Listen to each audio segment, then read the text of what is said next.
중위권 도약을 노리던 롯데 자이언츠가 LG 트윈스와 연장 11회까지 가는 접전 끝에 결국 6대9로 역전패를 당했습니다.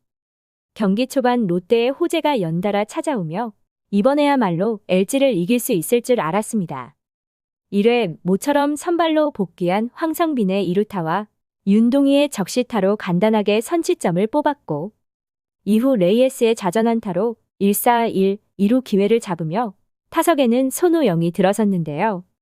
이때 LG의 선발 투수 최원태의 직구가 손호영의 헬멧으로 향하며 144km의 직구가 헬멧을 강타했고 헤드샷이 되고 말았습니다. 13개의 공을 던진 최원태는 헤드샷으로 퇴장당하며 LG는 강제로 불펜데이를 예고하며 롯데는 집중타를 몰아치며 4대0 리드를 가져가면서 분위기를 주도했습니다. 롯데의 선발 김진욱이 5회 초 오스틴 딘의 좌월 3점 홈런을 맞아 5대3으로 쫓기기는 했지만 5이닝을 버텨준 김진욱은 자신의 몫을 해냈다고 할 수 있었는데요.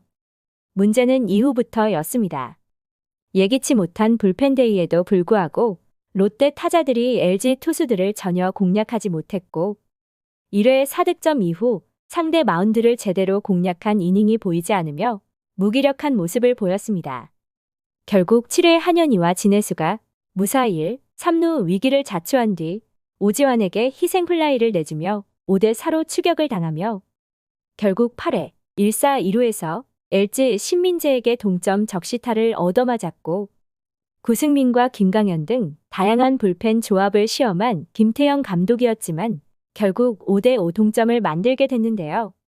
이후 8회 말 박승욱의 중견수 희생플라이로 6대5 리드를 잡으면서 다시 승리의 희망을 꿈꿀 수 있었습니다.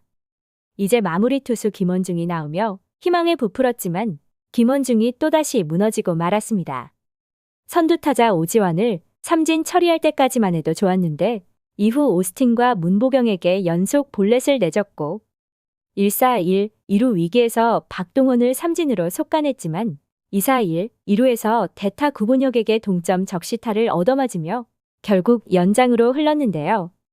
이후 연장 11회 박혜민에게 싹쓸이 3타점 2루타를 얻어맞으면서 롯데는 6대9로 대역전패를 당하고 말았습니다. 최후의 보루 마무리 보직을 맡고 있는 김원중은 3경기 연속 실점을 허용했고 최근 4연패 과정에서 김원중이 3경기의 지분을 갖고 가게 됐습니다.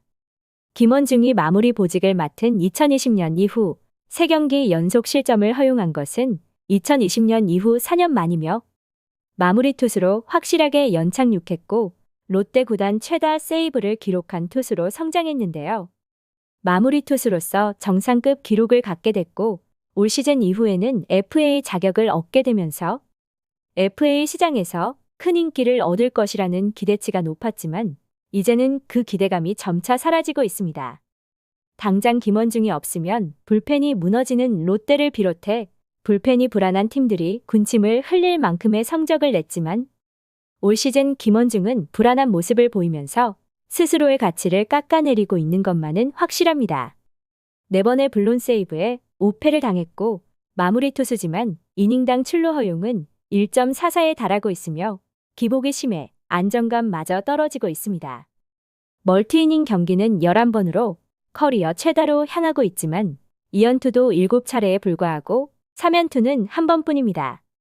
FA 자격을 얻게 되는 올해 이를 위해 리코 스포츠 에이전시와 일찌감치 계약을 맺고 올겨울을 준비해온 김원중이지만 자신의 가치에 걸맞는 평가는 점점 하락하고 있는데요.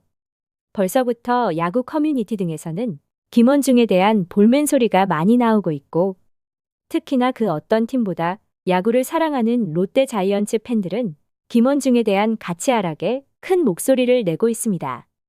하지만 김원중을 대신할 만한 불펜 자원이 없는 것 또한 현실로 다른 대안을 찾을 수 있을 때까지는 FA를 선언하게 되는 김원중의 가치를 만들어주는 것이 구단의 몫이기도 합니다. 시청해주셔서 감사합니다.